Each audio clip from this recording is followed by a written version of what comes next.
Abalabi baffe olunaku olwaleero yatukomyewo n'omukulu Mike Mutyaba awambye internet ennaku zino naye nga ayamba mupiira gwa ggwanga awamu naawe omusambi w'eggwanga naawe asubye okusamba ku mupiira gw'eggwanga olunaku olw'enkya. Omukulu tusanze okulaba.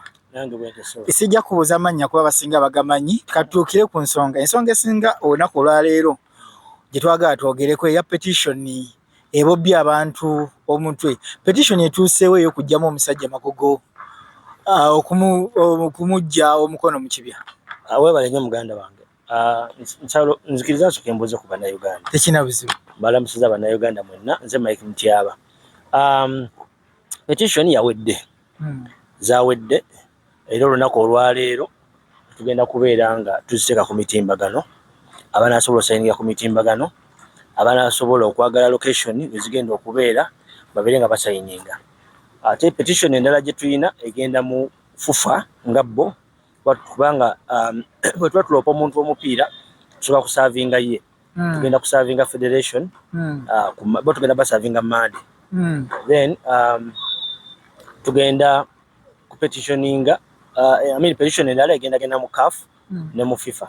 So the petition ssatu ziringa nnya ze tulina naye nga tulina egenda mu gavumenti ya wano ey'emikono abati balina okusayiningako egyo twayogerako yo yawedde.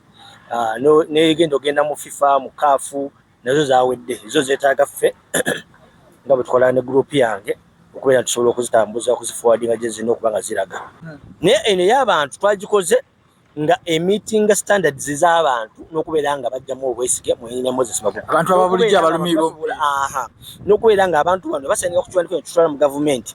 Gavumenti ejja sobola oyita federation n'abantu abali stakeholders okutuula okubeera nga nabo ssatu ezo zikola ki? Zikyusibwa. Abantu bano balina linki bagenda kusangawo empapula ze. Abantu bano tugenda kukola linki ku mitimbagano tugiteekeko nga basobola okugisayiningira okwo. Then abasobola okusayininga abatambula ne national ID zaabwe bajja kubeera nga batwala n'ennamba zaabwe n'okusayininga ku petition eyo.